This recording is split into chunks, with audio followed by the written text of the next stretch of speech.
जनाब स्पीकर, अब मैं शोबा तवानाई की तरफ आता हूं। पाकिस्तान अपनी तवानाई की जरूरियात के लिए दरामदात पर इन्हिसार करता है। इन दरामदात की कीमत में इजाफा इन्फ्लेशन की एक अहम वजह है। इस कीमत में कमी करने के लिए हमारी हुकूमत पाकिस्तानी को कोयले के इस्तेमाल और सोलर एनर्जी को फरोग देने के लिए पुख्ता इरादा रखती है। इस सिलसिले में कुछ इकदाम इस बजट में के जरिए किए जा रहे हैं। नंबर 1, कोयला से चलने वाले बिजली के कारखानों को तरगीब दी जा रही है ताकि वो मुकामी कोयला इस्तेमाल करें और रॉ बैटरीज और सोलर पैनल्स, इन्वर्टर्स और रॉ मटेरियल को कस्टम ड्यूटी से एग्जम्प्ट किया जा रहा है, इन पर कस्टम खत्म की जा रही है। बैटरीज, सोलर पैनल्स, इन्वर्टर्स में रॉ मटेरियल जो इस्तेमाल होता है उसके ऊपर जो कस्टम ड्यूटी आज आयद है, लागू है इस मुल्क में, उसको फौरी तौर के ऊपर खत्म किया जा रहा है। रिफाइंड पेट्रोल हमारी एनर्जी की जरूरियात का बड़ा हिस्सा है।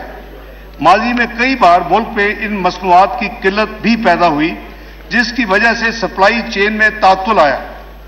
ऐसी सूरत हाल से निपटने के लिए bonded bulk storage policy for petroleum products का इजरा किया जा रहा है। इस पॉलिसी के तहत जो बैरूनी सप्लायर हैं अपने माली वसाइल से इंटरनेशनल मार्केट से क्रूड ऑयल और पेट्रोलियम प्रोडक्ट्स पाकिस्तान दरामद करके ड्यूटी दिए बगैर बॉन्डेड बल्क स्टोरेज में जखीरा कर सकेंगे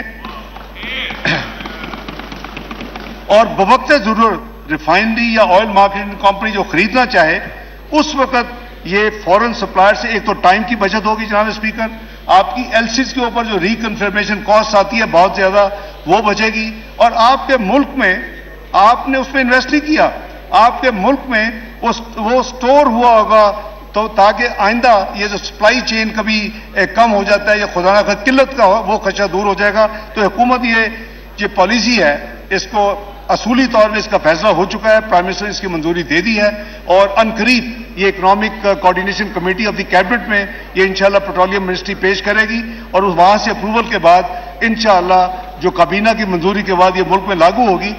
वजीर आजम की हदायत है कि जितनी जल्दी हो सके लेकिन नॉट लेटर देन 30 जून ये पॉलिसी मुल्क में नाफिज अमल हो जाएगी इंशाल्लाह।